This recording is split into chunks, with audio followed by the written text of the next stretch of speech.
Good day, everybody. It's again Fridays with Father. Kind of working out of the copy room, just doing some things like that. I'm going to start with the scripture, though. I'm going to copy this a little later. And it's our gospel for Sunday. It's from St. Matthew's Gospel.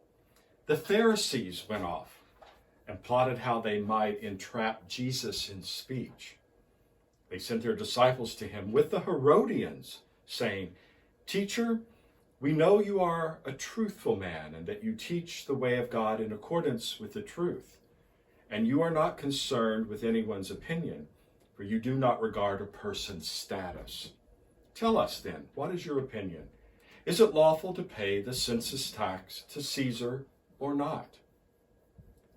Knowing their malice, Jesus said, "Why are you testing me, you hypocrites?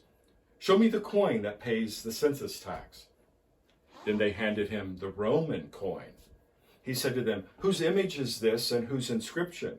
They replied, "Caesar's." At that he said to them, "Then repay to Caesar what belongs to Caesar, and to God what belongs to God." The gospel of the Lord.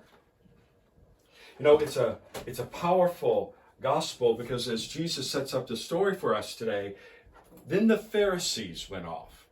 I like to say that if somebody calls you a Pharisee, that is not a compliment. It's usually a trigger word. It's a word for hypocrite. And Jesus knows where they're coming from. The gospel tells us he knew the malice in their heart. And so he begins to engage them regardless, knowing that they're not of goodwill. And they have this wonderful little dialogue that's very famous.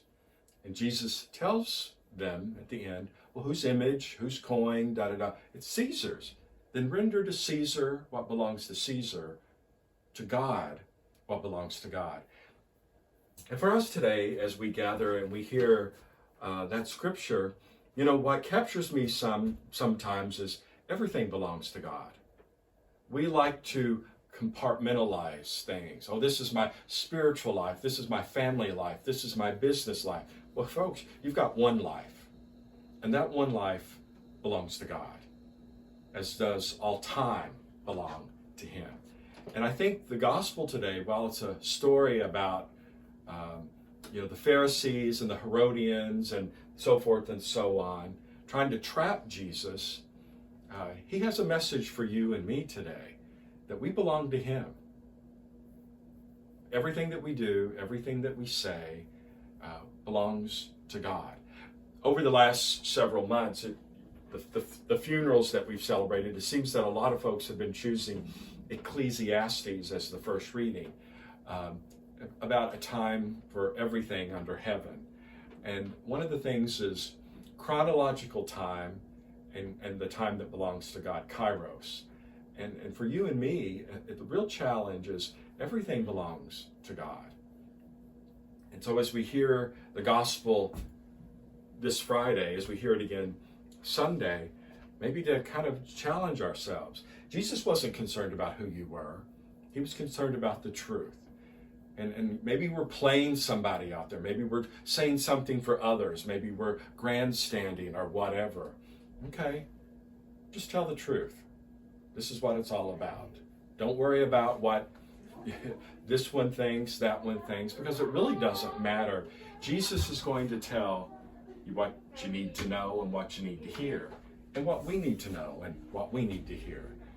Give it to Caesar if it belongs to Caesar's, but render to God what belongs to God. And as we hear it, we know the theological truth behind the statement. It all belongs to God.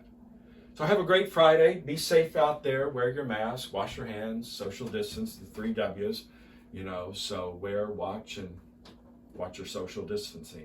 And have a great weekend. It's going to be a little cooler, they say. Fall is certainly on its way. And if you breathe deep, you can smell the fallness in the air. It's coming. So enjoy it.